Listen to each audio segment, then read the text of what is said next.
Bom dia a todos. Bom, então nós vamos tratar de um tema, que muitas situações, em diversas ocasiões, chega no acolhimento fraterno. Pessoas com a ideia suicida, passando por essa dificuldade e precisa de um acolhimento.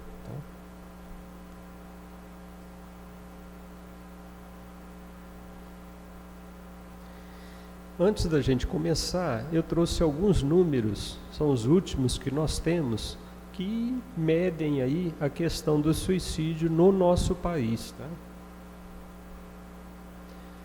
Aí nós temos no Brasil, entre 2007 e 2016, 106.374 óbitos. Isso dá uma média de 5,8 pessoas por 100 mil habitantes. Eles sempre usam esse critério de índice por 100 mil habitantes. Quantas pessoas por 100 mil habitantes? Um outro dado, não de suicídio, mas de intoxicação por tentativa de suicídio. Não que a pessoa tenha morrido por causa disso. São números que chegam no atendimento público de saúde, e são medidos. Aí nós temos 220 mil casos de intoxicação. E aí a gente vê algo preocupante que a gente vem detectando ao longo dos últimos anos, o crescimento do suicídio entre jovens. A gente toma contato com essas informações através dos noticiários, revistas, jornais, televisão, e muitas vezes casos que chegam na casa espírita, que nos surpreendem, acometendo aí pessoas de crianças até, São jovens de 14 anos, 13 anos, 15 anos, que nos surpreendem. Falando da doutrina espírita, só para a gente recordar alguns aspectos, lá no Livro dos Espíritos, na questão 880, nós temos essa pergunta: qual o primeiro de todos os direitos humanos do homem? O de viver. É por isso que ninguém tem o direito de atentar contra a vida do semelhante, ou fazer coisa que possa comprometer a sua existência corpórea. E lá na questão 944, tem o ser humano o direito de dispor de sua própria vida? Não. Só a Deus assiste esse direito. O suicídio voluntário importa numa transgressão dessa lei. E como transgressão, ele tem consequências. Quando a gente transgride uma lei, vem as consequências. E no caso do suicídio, são consequências dolorosas, como nós sabemos. Lá no Consolador, na pergunta 154, temos mais esse aspecto. De todos os desvios da vida humana, o suicídio é, talvez, o maior deles, pela característica do falso heroísmo, de negação absoluta da lei do amor e de suprema rebeldia à vontade de Deus, cuja justiça nunca se fez sentir junto dos homens sem a luz da misericórdia. Então a gente falou de transgressão da lei, falou de consequências, como ele coloca aqui, é um desvio, que suprema rebeldia à vontade de Deus. Mas ele coloca também a misericórdia, como esses suicidas chegam no além, de como eles são acolhidos, são tratados, são acolhidos, são atendidos, tanto na casa espírita como no plano espiritual. Ninguém fica sem o devido acolhimento, mas as dores, as consequências do suicídio vai depender de cada caso, de cada situação. Aí nós temos alguns fatores que podem levar ao suicídio. Isso são de especialistas estudiosos da matéria. Algumas coisas a gente já até tratou aqui em outras aulas, em outras exposições, a gente está reforçando alguns conceitos. Nós temos aí a questão biológica, que é a predisposição constitucional provocada pela falta de determinada substância química no cérebro, e que produz a depressão, como a gente viu hoje aqui. E a depressão, segundo especialistas, é importante causa do suicídio, né? Então, muitas vezes no acolhimento, a gente está atendendo, está acolhendo alguém passando por um quadro de depressão, né? A gente está tratando de depressão, em nenhum momento se falou em suicídio, em nenhum momento a pessoa abordou essa questão, mas a gente sabe que aquilo ali, em determinadas situações, ela pode evoluir para um quadro de suicídio, né? Por isso a necessidade de tratamento, de acompanhamento médico, como foi falado pelo Eduardo. Questões psicológicas, né? Aquelas questões de desapontamentos profundos, né? Traumas que a pessoa passa, conflitos amorosos, sexuais, né? Principalmente na adolescência, aí, né? Amor não correspondido, conflito dos jovens com os pais, impotência, senilidade, ideias fixas, estados de intenso sofrimento, perda do cônjuge, filhos, ansiedade, sentimento de culpa, remorso, solidão, carência afetiva, estão dentro desses aspectos psicológicos que aí proporciona aí um estado que pode levar a uma ideia suicida. A pessoa sofre uma dor tão intensa que não consegue suportar aquilo e começa a pensar em abandonar a vida.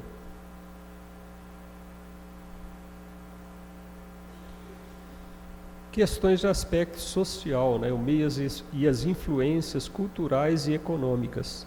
Nós temos aí países onde o suicídio é mais comum, né? Tem questões culturais aí envolvidas nessa questão. Questão de doenças incuráveis, principalmente quando não aceita socialmente.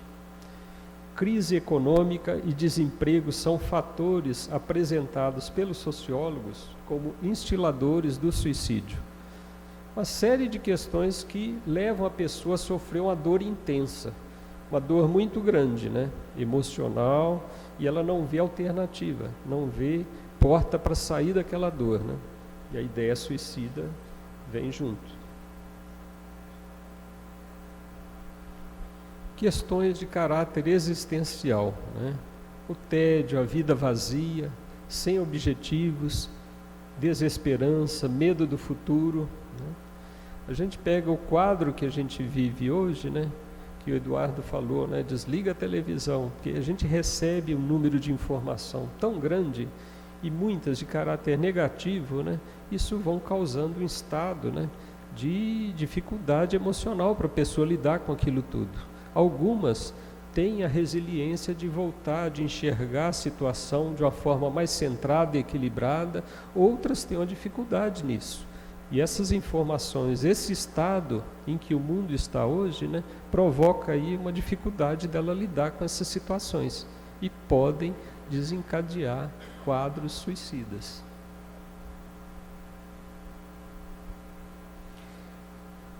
Motivação do suicídio. Nós temos causas espirituais, né? Nós temos aí suicidas reencarnados, sofrendo nova tentação em existência destinada a reajuste. Quando a gente fala que o suicídio traz consequências dolorosas, né? Ele não traz consequências dolorosas só no plano espiritual, no além, né? Mas ele traz consequências que podem acompanhar a pessoa, acompanhar aquele ser em outras encarnações, que é uma dificuldade que, em muitos casos, é difícil ele superar numa encarnação seguinte, né? E quando ele volta para uma outra encarnação, ele pode levar aquela situação toda que ele vivenciou e aquelas dificuldades voltarem e retornarem com força, né? Ele vai ter também um desafio de enfrentar. Não aceitação da presente existência, presença de obsessores induzindo ao suicídio, direto ou indiretamente, né? Provocando acidentes, estimulando o uso de drogas e alcoolismo, né? Eu li uma vez que bastava a pessoa pensar em suicídio já se aproximava aí um número grande de espíritos para estimular ele a praticar aquele ato, né? Então, só o pensamento no suicídio, a pessoa começar a alimentar aquela ideia, abre brecha para uma situação aí de dificuldade espiritual. A ausência de um fator moral e religioso, né? Estudiosos do assunto constatam que as pessoas religiosas têm menos tendência a se suicidar do que as incrédulas. Só Deus pode dar sentido à existência humana, né? Quanto nós temos no Espiritismo que nos dão esse suporte, que nos dão esse apoio, né, para enfrentar situações e a gente entender que aquilo é uma fase, aquilo com esforço, com dedicação, a gente vai superar, né? E as dores, muitas delas, são provocadas por nós mesmos, né? Quando a gente se conhece, quando a gente se analisa, a gente vai perceber que essas dores podem ser enfrentadas e podem ser superadas, né?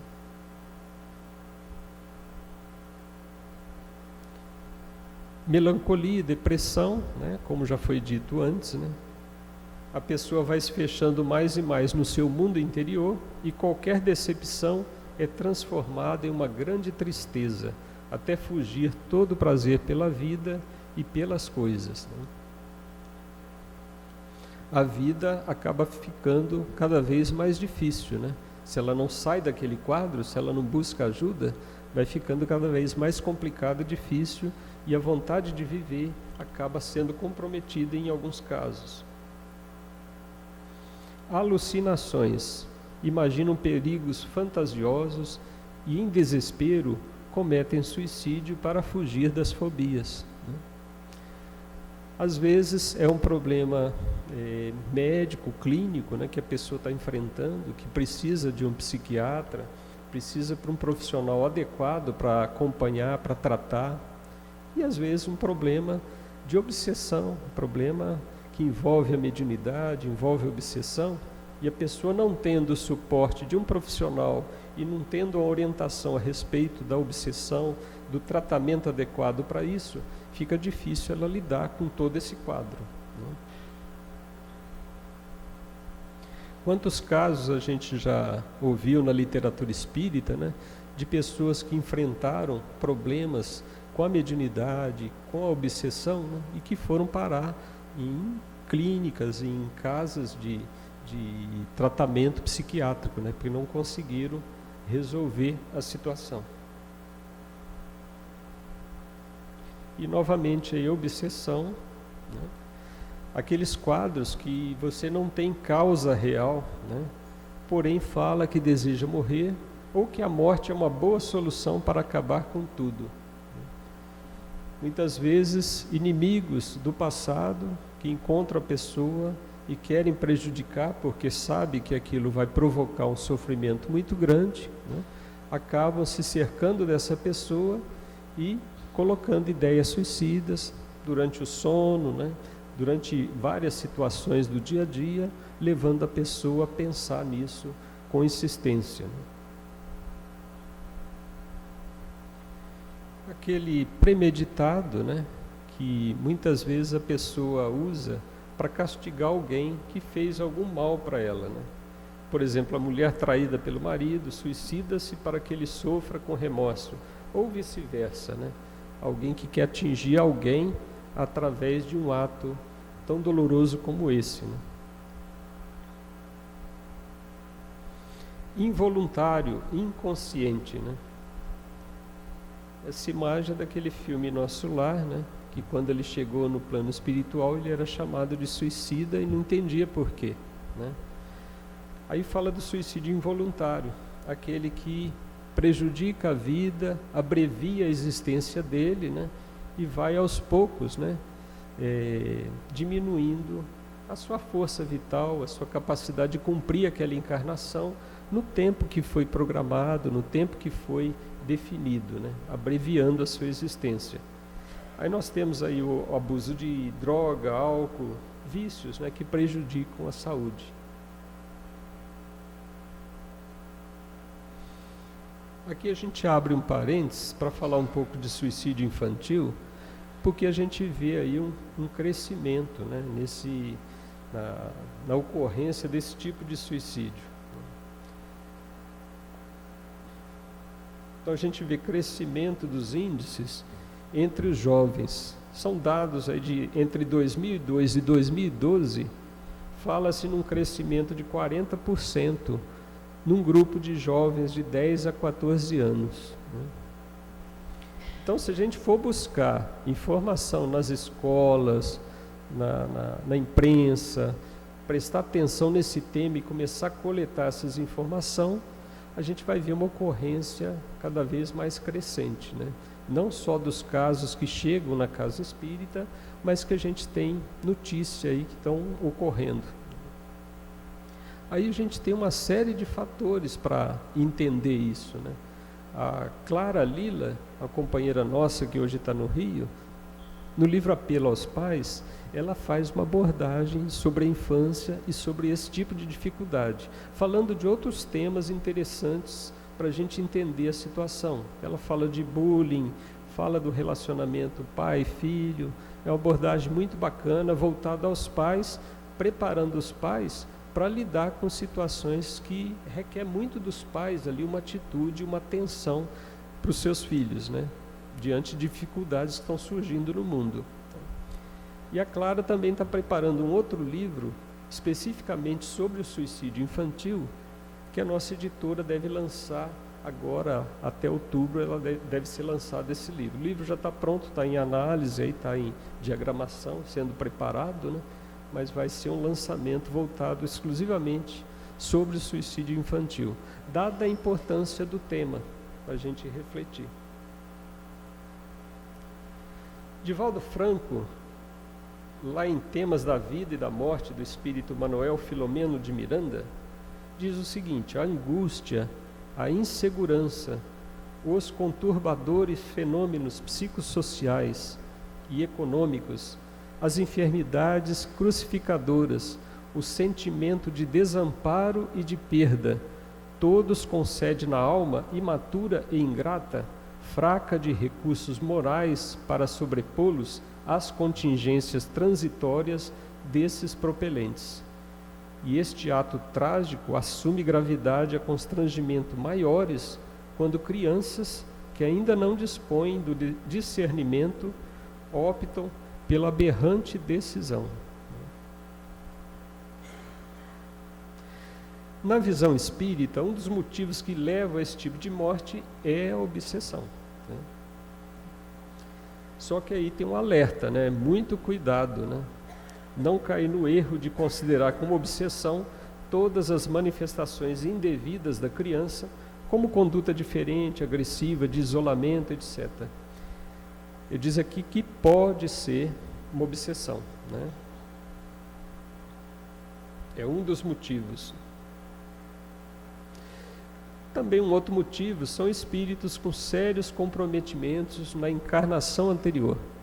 Porque apesar da gente falar de uma criança, de um jovem de 10, de 14 anos, é um espírito que está ali, reencarnado, que traz toda uma bagagem de existências anteriores, com toda a sua história, de erros e acertos, né? Então há espíritos que se recusam a voltar à vida corporal, temendo as provações resultantes dos sérios comprometimentos perante as leis divinas, tendo um comportamento de desinteresse pela vida e desenvolvendo a ideia de morrer. Ele resiste a caminhar, a superar aquelas dificuldades que ele tem na bagagem que ele traz, né? Mesmo sendo uma criança. Tem o caso de suicidas em encarnações anteriores, né? A pessoa já passou por essa experiência e é como eu falei, a ideia volta, aquele desejo, aquela intenção, ela continua presente, né? Aquele espírito não superou aquelas dificuldades ainda por completo. Ele está sendo ajudado, está sendo amparado, né? Os amigos espirituais prepararam e ajudaram ele uma nova encarnação para justamente ele superar, né? Mas aquela tendência ela vem ainda e traz na situação de jovem ou de criança aquele desejo de morrer. o livro da Clara, né, Apelo aos Pais, e lá ela dá algumas dicas para a gente, né? Ela fala um pouquinho do tema, e aí muito importante, né, para os pais, né, que estejamos presentes na vida deles, conversando com eles sempre que possível e mantendo-nos alertas para qualquer sinal de alteração de comportamento ou de instabilidade de humor que apresentem. Eu lembro que, acho que uns 2 anos atrás, o Dr. Neuri Botega, da Unicamp, veio aqui falar de uma abordagem mais científica sobre o suicídio, né? E ele deixou para nós uma sigla para nos auxiliar na questão do suicídio. Essa sigla dizia ROC. R é risco. Quando a gente perceber uma situação que foge do normal, a gente perceber e olhar para aquilo, que aquilo pode ser um risco. Aquela pessoa pode estar em risco, né? Então o pai, quando um jovem, né, quando ele percebe no filho, no jovem, uma situação anormal, que não está bom, né, atenção, né, alerta, vamos nos aproximar, né? Aí a outra, dentro da sigla que ele deu, né, a segunda letra é O, de ouvir. Aquele ouvir que a gente fala, né? Ouvir com amor, com atenção, né? Entender a dor do outro, né? Às vezes o filho está sofrendo e a gente não parou para ouvir, para entender o que a pessoa está sentindo, né? Muitas vezes a gente quer pegar o problema, né, e dar a solução para o problema, mas a gente primeiro, para entender o problema, a gente precisa ouvir. O que isso está causando naquela pessoa, que sentimentos está trazendo para elas, né? E quando a gente fala de sentimentos, a gente pode elencar inúmeros, né? Solidão, tristeza, né? E quando a gente ouve com atenção, com amor, a gente começa a identificar esses sentimentos na pessoa, né? Ele está se sentindo solitário, ele está triste, ele está angustiado, ou ele está ansioso, ou ele está feliz, alegre, né? Então, quando a gente ouve com atenção, procurando perceber o que o outro está sentindo, toda esse manancial de sentimentos vai ajudar a gente na nossa fala, né? Aí a gente pode perguntar: por que você está triste? Porque você percebeu que ele está triste, né? Por que você está tão ansioso assim? O que está acontecendo? Algum problema na escola, né? Então, quando a gente pega o sentimento, a gente consegue fazer perguntas adequadas, chegar e de encontro àquilo que ele está precisando, né? De repente ele quer falar de algo, mas não quer falar, né? E quando você entende o que ele está sentindo, é uma porta que você abre para você se aproximar dele. Porque senão ele pode simplesmente fechar as portas e dizer: não, estou bem, está tudo bem, né? E você acha que ele não está em risco, né? Então a gente falou: risco, ouvir e ser de conduzir, né? Na verdade é o que a gente trata aqui, né? Ouvir, acolher, né, e orientar, né, dentro daquele propósito do acolhimento, né? Então, quando a gente tem uma situação dessa, é preciso estar presente, é preciso acompanhar os filhos, né, para dar a orientação, dar o acolhimento e o apoio necessário. Observar atentamente os filhos com cuidado, descobrindo suas aspirações, possibilidades e fraquezas morais. É missão impostergável dos pais, né? É a missão do pai. Ele é o educador, ele é a pessoa que Deus confiou aquele ser para que ele fosse educado, seguisse adiante, né? Evoluísse, superasse suas próprias dificuldades, né? Isso é a função dos pais. E como recursos, a Clara Lila nos põe aí a questão do acolhimento fraterno, do passe, né? Uma criança, um jovem que está passando por isso, precisa aí de um acolhimento na casa espírita. A prece, a educação infantil, a educação espírita, né? Que vai trazer conceitos ali para a criança refletir, né? Junto com os amigos, junto com a equipe da casa, né? O evangelho no lar. E sem desmerecer aí o apoio de profissionais que podem ajudar naquela questão. De repente não é problema espiritual nenhum, de repente é um problema pedagógico que está acontecendo na escola, com a dificuldade de aprendizagem, né?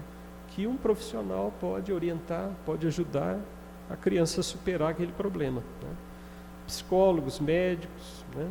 Profissionais que cuidem de crianças com essas dificuldades.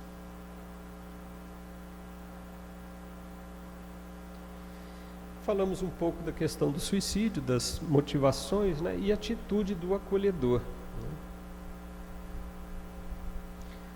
Aí a gente vem para alguns pontos que a Daisy coloca no livro dela, do acolhimento fraterno.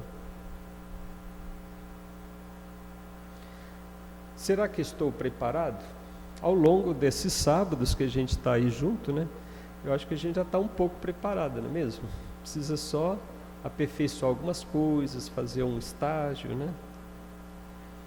Mas aí a gente tem a questão do conhecimento, né? Do saber, que é o que a gente tem tratado aqui ao longo desses sábados, né? Que leva a gente a saber fazer, né? Como conduzir esses casos, não só de suicídio, né? Mas todos que chegam na casa espírita para o acolhimento. E a atitude, querer fazer, né?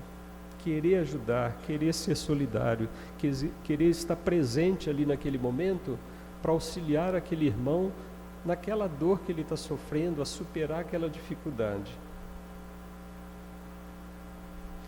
O Regis de Moraes, no livro Um Caso de Amor com a Vida, nos diz que, no mínimo, isso é uma nobre arte, né? Por que arte, né? A gente está a ouvir, né, entender o outro, juntar todos esses conhecimentos que a gente está tratando aqui, né, e ter uma atitude de amor, de solidariedade, de caridade, é uma arte, né, que a gente pode desenvolver tendo essa vontade, esse desejo de auxiliar o próximo. Primeiramente, que saibamos acolher, receber o outro em nosso espaço pessoal, de modo generoso e que nos faz atentos, né? Estando atentos, nós vamos conseguir ouvir, nós vamos conseguir entender a dor do outro. Porque para nós, determinado problema, determinado caso, pode ser uma coisinha muito pequena, mas para aquele outro pode ser algo muito grande. Algo que a gente resolveria num piscar de olhos, para aquele outro pode ser o motivo para ele pensar em abandonar a vida, né? Então, o respeito à dor do outro é muito importante, né? A dimensão da dor, ele é que sabe, né? Eu sei da dimensão das minhas dores, né? E para isso, a gente precisa estar no mesmo nível, né? A gente chama de nivelamento, né? Sair da nossa posição e olhar esse irmão no mesmo nível para entender a dor dele, né? Entendendo, ouvindo com atenção, a gente vai ter elementos para contribuir com essa ajuda. Uma coisa será apenas emprestarmos os ouvidos a alguém que está precisando falar-nos. Outra, totalmente distinta, é acolhermos nosso semelhante, deixando-lhe claro, por nosso olhar, semblante, expressão corporal, que com ele não estamos querendo ter um momento de boa ação e tolerância apenas.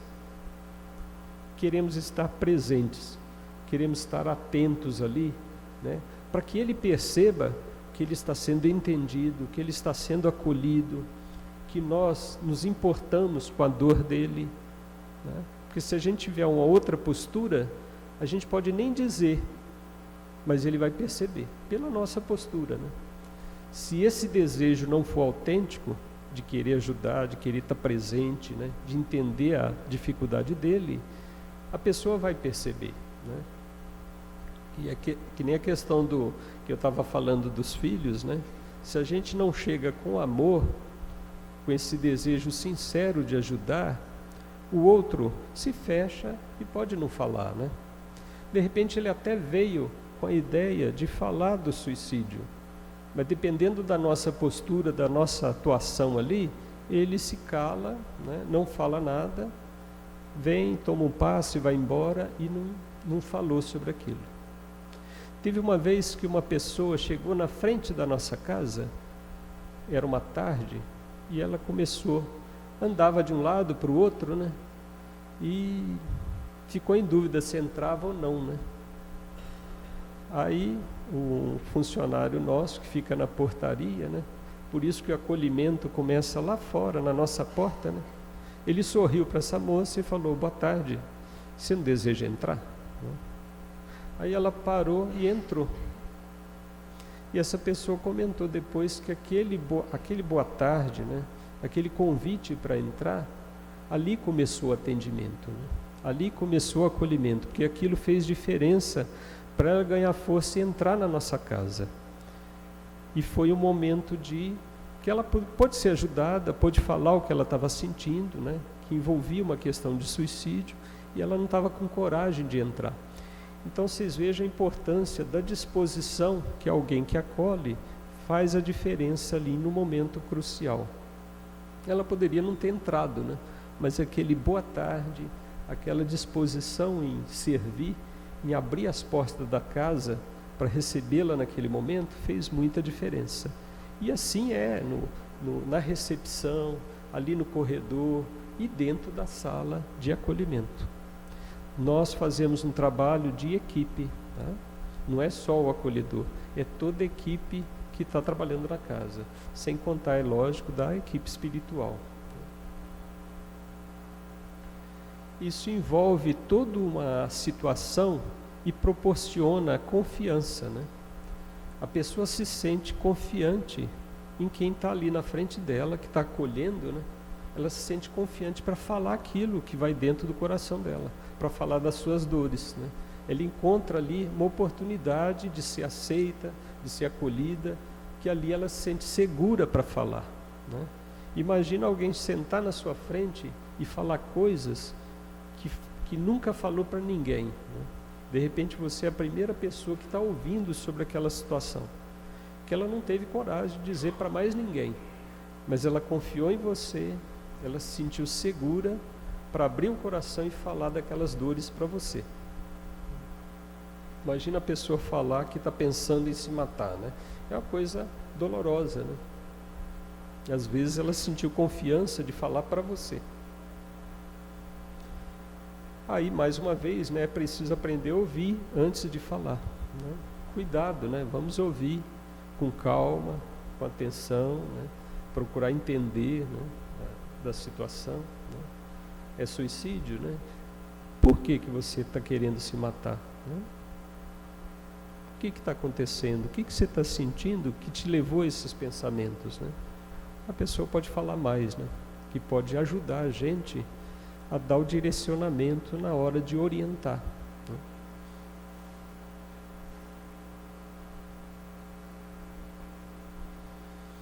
Escutar, conversar fraternalmente com a pessoa, senti-la, colocar-se em seu lugar, ser capaz de perceber suas dores ocultas, algumas delas ocultíssimas, né? Aceitar o outro como ele é, né? A gente não vai aceitar os erros dele, os vícios, as escolhas dele. Nós vamos aceitar aquela pessoa que está na nossa frente como um irmão, né? Os espíritos amigos ficam escolhendo quem que eles vão ajudar, né? Eles ajudam todos, né? Todos estão prontos para ser ajudados, dependendo da situação e dificuldade de cada um, porque todos somos irmãos. Então, quando uma pessoa chegar na nossa frente, numa situação dessa, ele deve ser aceito como pessoa. E quando a gente coloca isso na nossa atitude ali do acolhimento, na nossa fala, no jeito como a gente está acolhendo, a gente demonstra a nossa aceitação da pessoa que está ali. Isso favorece a comunicação e favorece com que ele fale mais, diga mais sobre o que ele está sentindo. A maior parte das pessoas deseja, num primeiro contato, não é a solução pronta para as suas dores, mas apenas serem ouvidas com atenção e respeito, né? Porque a questão do suicídio, né, tem como a gente impedir alguém de se suicidar? Não tem, né? Ele sai daqui, amanhã ou depois, né, passa por uma crise mais forte, ele pode cometer o suicídio. É o livre-arbítrio imperando, né? Com todas as consequências que esse ato pode trazer, né? A gente pode ajudar, a gente pode acolher, ajudar, orientar, né? Mas a decisão vai ser sempre da pessoa, né? É o exercício do livre-arbítrio. Então, muitas vezes, a gente se preocupa, como eu falei antes, né, em querer resolver o problema, né, antes de ouvir. Então, é importante ouvir, para que a nossa orientação seja adequada e dentro daquilo que a pessoa está precisando. Só ouvindo a gente vai conseguir fazer isso, né? Porque no mundo aí fora, quando a pessoa tem a ideia de suicídio e compartilha com alguém, né, a primeira coisa que ela deve ouvir é: não faça isso, né? Isso é loucura, tire isso da cabeça, né? Não pense nisso. A vida é maravilhosa, é bela, né? Mas antes de falar qualquer coisa, a gente precisa ouvir, né? Por que que você quer se matar? Dá oportunidade para a pessoa se mostrar, para que a gente entenda a dor dela, né? E para entender a dor do outro, só ouvindo, tendo empatia, a gente se colocar no lugar dele, né? Do que ele passou, do que ele sofreu. Aí as nossas palavras, o que a gente abordar, vai ficar mais rico. Esse caminho, né, nos leva a compreender melhor a dor, o sofrimento, as angústias de quem chega no acolhimento fraterno, abrindo portas para oferecermos apoio e ajuda fraterna, né, com mais autenticidade, né? Ele vai sentir muito mais confiança e compartilhar mais coisas com a gente.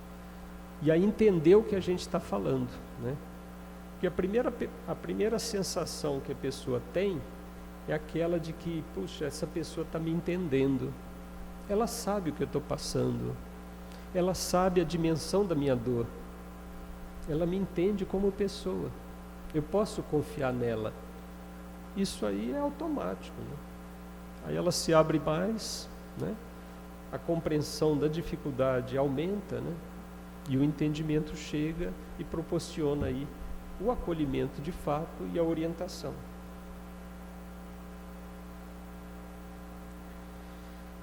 Aí a gente entra naqueles degraus que a gente tem falado ao longo do curso, né?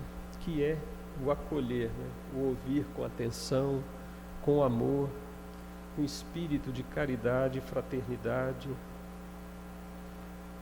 consolar, dentro da capacidade daquele irmão de entender a nossa fala, né? Nós vamos dar nessa fala nossa a dimensão de que ele tem capacidade de absorver, né? No exemplo que foi dado aqui, daquela pessoa que se declarou católica, né? Como deve ser a nossa fala para que esse irmão entenda o que a gente está falando, né? Para alguns a gente vai falar de um jeito, para outros nós vamos falar de outro jeito, né? De repente, achar o que as duas, tanto a doutrina católica como a doutrina espírita têm em comum, né?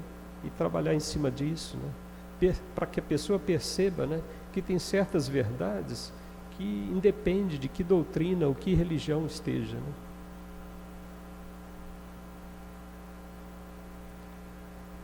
E orientar, né?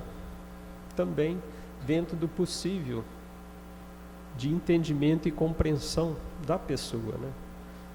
E nunca esquecer da questão médica, né? Casos em que a pessoa precisa de acompanhamento médico, né? Tem situações de suicídio, né? De pessoas que passam por ideias suicidas, que realmente precisa de acompanhamento médico, até medicação para segurá-la, né? Para que ela retorne ao equilíbrio necessário para superar aquela fase. Então o acolhedor precisa ser ouvinte atento e empático, né? Percebendo aí os sentimentos e as dores do outro.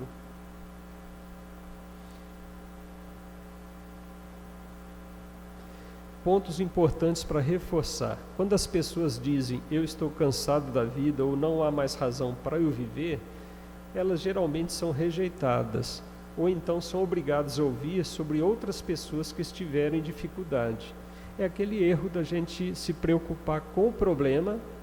Quando chega alguém no acolhimento, a gente tem aquela tendência de logo identificar o problema, né? Para tentar rotular a pessoa. Esse caso é um caso de depressão, ou de suicídio, né? Mas a gente esquece que antes disso a gente precisa entender, né? Ouvir e compreender aquela pessoa como um ser que está ali, independente do problema. O problema vai dar todo o suporte e apoio para a gente ter a dimensão do caso, né? O mais importante naquele momento inicial da nossa conversa é a pessoa e não o problema.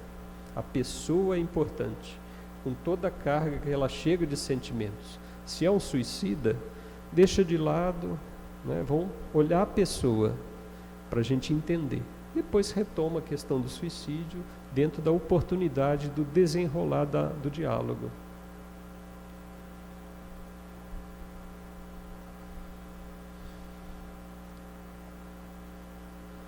E isso requer uma abordagem calma, aberta, que ela possa falar, né? Sem medo, sem receio. Está ali numa conversa fraterna, né? Confidencial, né? O que ela falar vai ficar só entre ela e a gente, né? Então, aberta lá, a gente tem que passar conforto e tranquilidade para ela se abrir, para ela ter segurança de aceitação, né? Aceitação que nós carregamos imperfeições, que ainda a gente luta com elas, né? E os outros também, né?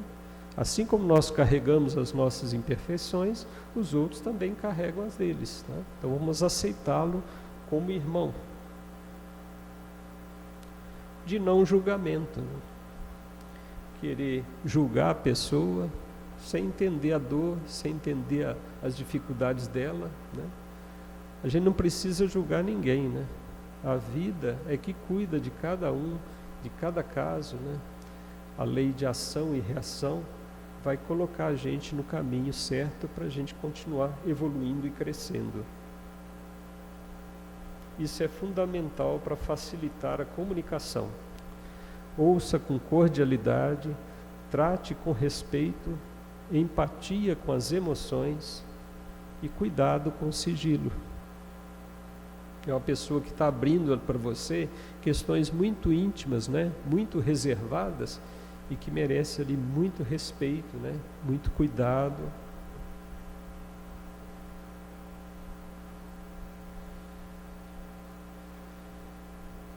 Podemos, né? Vejam que eu coloquei podemos, né?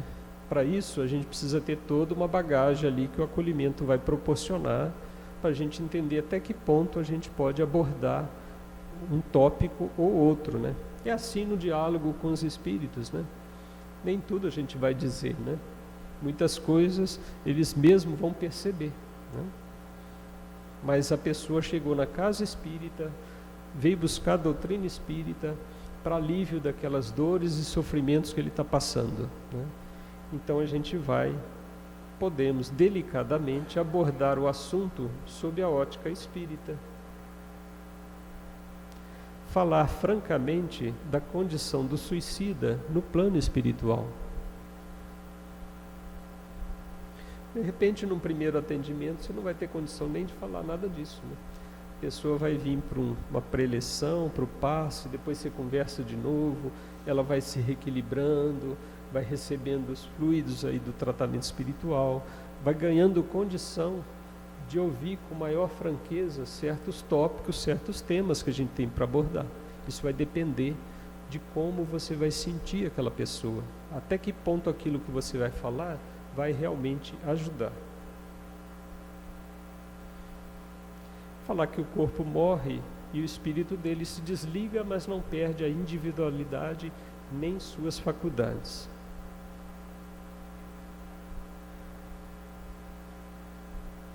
Que ele prossegue vivendo no equilíbrio ou na perturbação que criou. E como nós vimos, é um agravamento das faltas e dos sofrimentos, né? Não só no além, mas numa outra vida, a pessoa pode levar as consequências daquele ato. Dificuldades em próxima encarnação. Vocês já perceberam, né, que aqueles que fazem diálogo com os espíritos, aqueles que acompanham reuniões mediúnicas, né, em muitos casos, né, que a gente não fala para o espírito determinadas coisas, porque não sente que é adequado naquele momento ainda, né? Com o decorrer do diálogo, o próprio espírito cai em si e reconhece uma determinada situação, algo que você estava pensando em dizer, mas teve o cuidado de segurar. E no diálogo fraterno, no acolhimento fraterno, pode acontecer algo semelhante, né? Eu lembrei que há uns 20 anos atrás, conversando com uma pessoa que estava pensando em suicídio, né? E eu não falei nada de espiritismo para essa pessoa, né? Eu só perguntei para ela, né? Você se matando, né? Como é que você acha que vai ser depois disso? O que você acha que vai acontecer depois disso, né? Ela falou, tem gente que fala que não vai acontecer nada, né? Mas minha avó dizia, ela começou a falar doutrina espírita para mim. Ela começou a falar das coisas que a avó dela falava para ela. Ela lembrou da avó, né? Então não precisou falar nada. A própria pessoa falou de doutrina espírita, falou o que acontecia no além, que poderia estar junto de sofredores, de espíritos sofredores. Em nenhum momento eu falei que era espírita para essa pessoa, porque eu estava num contexto que isso não era possível. Mas ela falou de doutrina espírita para mim, né? Você acha que isso pode acontecer? Aí desenvolvemos o diálogo, né? Se você acha que isso pode acontecer, é o momento da gente parar e refletir, né? Porque olha os riscos que você está se colocando, né? De repente uma situação que você acha que vai resolver para você e só piora, né?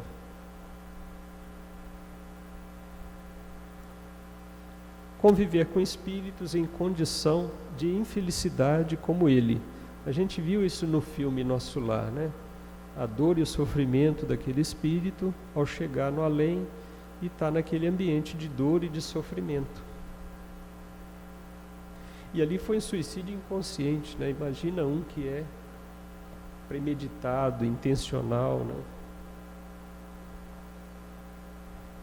Auxiliar na análise dos problemas e estimular a busca de soluções. Melhor enfrentar lutas conhecidas do que desconhecidas, né? Imagina uma criança de 14, 15 anos querendo pôr fim à vida, né? Essa pessoa, de repente, pode viver seus 80 anos, né? De 80 menos 15, 65 anos desperdiçado, né? Ela viveu 15 anos, enfrentou alguns problemas e está querendo abandonar a vida. E tem 65 anos pela frente para viver, sabe, ter família, ser um profissional, contribuir com a sociedade, inúmeras situações ricas, né, naquela encarnação, né? Então é melhor enfrentar as lutas conhecidas do que desconhecidas. Aceitar o tempo como valioso lenitivo para todas as dores. Vigilância sobre pensamentos negativos. Como eu falei, a ideia de suicídio alimentada atrai aí situações espirituais indesejáveis que vão aumentar aquela dificuldade. Ocupar-se no bem, né? Fazer algo de bom, né, de produtivo, que ajude os outros. Tudo isso são elementos para a pessoa tirar aquela ideia fixa, né, e pensar nos outros, né? Quantas situações de caridade ou de serviço no bem que a gente se depara com situações de dor, de sofrimento dos outros, né, que minimizam muito as nossas dificuldades, né? A gente sai de um trabalho desse pensando, puxa, como eu sou feliz, né? Como os meus problemas são pequenos, né? Levantar o ânimo, renovar a fé, prece e evangelho no lar, leituras adequadas. A gente sabe que caso de suicídio, dependendo da gravidade, isso envolve assistência espiritual, acolhimento, por várias semanas, né? Às vezes, 1 mês, 2 meses, 3 meses, né? E ao longo desse período, essa pessoa vai receber todo o amparo da casa, a conversa fraterna ali no acolhimento, recebendo orientações adequadas para aquele estágio, para aquele momento que ela está, né? E como que a gente pode se comunicar no acolhimento fraterno diante de situações como essa? Escutar atentamente, com calma, entender os sentimentos da pessoa, empatia, como a gente falou, dar mensagens não verbais de aceitação e respeito, né? A nossa postura, as expressões, né? A nossa atenção, expressar respeito pelas opiniões e pelos valores da pessoa, né? A pessoa se declara católica, né? Vamos respeitar, né? Vamos entender a posição dela, a escolha dela, né? Expressar nosso respeito por ela.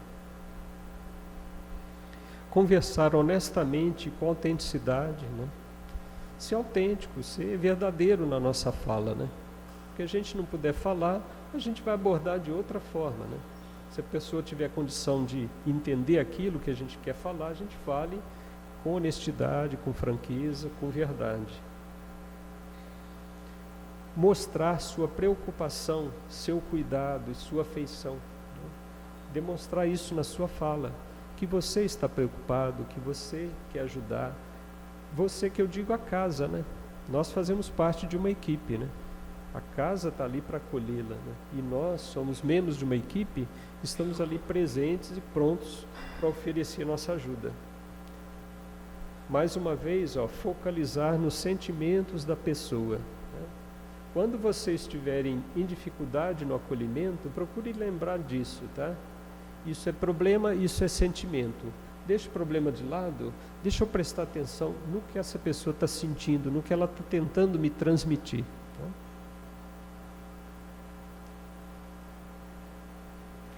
Como não se comunicar? Interromper muito frequentemente, né? Isso não é uma forma da gente ouvir e entender o que a pessoa está querendo passar para a gente, né? Ficar chocado ou muito emocionado, né? Ter serenidade, né? Ali é um irmão nosso, que tem suas dificuldades, nós estamos acolhendo ele como irmão e ajudá-lo a vencer as dificuldades.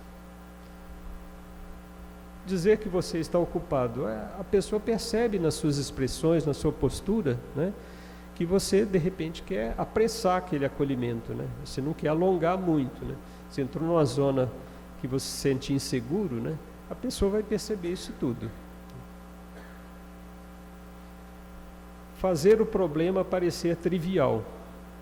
Volto a dizer aquela questão da intensidade da dor, né? Que para nós é pequena, mas para aquele irmão pode ser uma grande dor, né? Cada um vai ter um jeito de enfrentar e entender a sua dor. Tratar o acolhido de uma maneira que possa colocá-lo numa posição de inferioridade. É aquilo que a gente comentou do nivelamento, né? Da gente estar no nível dele, somos irmãos, né? Eu tenho as minhas dificuldades, as minhas imperfeições, e ele tem as dele, né? E no mesmo nível nós vamos conversar fraternalmente para que essa comunicação seja a melhor possível, que possibilite a nossa compreensão da sua dor. Se a gente fica desnivelado, né, nós vamos ter mais dificuldade em nos comunicar com ele.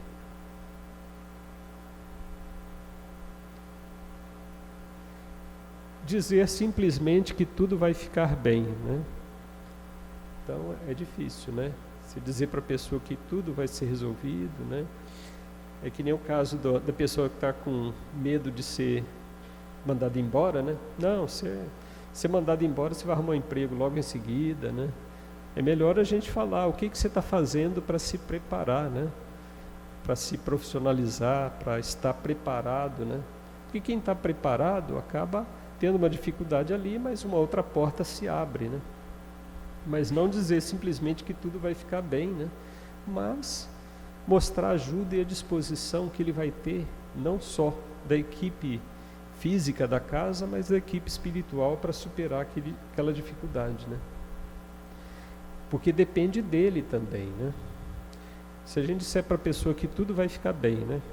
e ele está com uma situação grave, precisando de uma assistência espiritual mais intensa, como é que a gente vai dizer que tudo vai ficar bem se na semana que vem ele não volta mais, né? Não aparece mais na casa? Né? Precisa dele também se envolver, entender o que a gente está falando e aceitar a ajuda da casa. Fazer perguntas indiscretas, né? Quando a gente fala de ouvir e prestar atenção na pessoa para entender os sentimentos, procurar fazer isso de uma forma verdadeira, honesta e amorosa, né? Que as nossas perguntas tenham coerência com aquilo que a gente está querendo entender do caso, e não para matar a nossa curiosidade, trazer a conversa para um outro ramo que não é o adequado ali para aquele momento, né? Emitir julgamentos, né? Começar a querer dizer que é certo e errado, né? Tentar doutrinar, né? A pessoa nem é espírita, chegando na casa pedindo socorro, né? E a gente vai querer doutrinar, né? Então, que a nossa fala seja adequada para aquele estágio, para aquele momento que a pessoa está, né?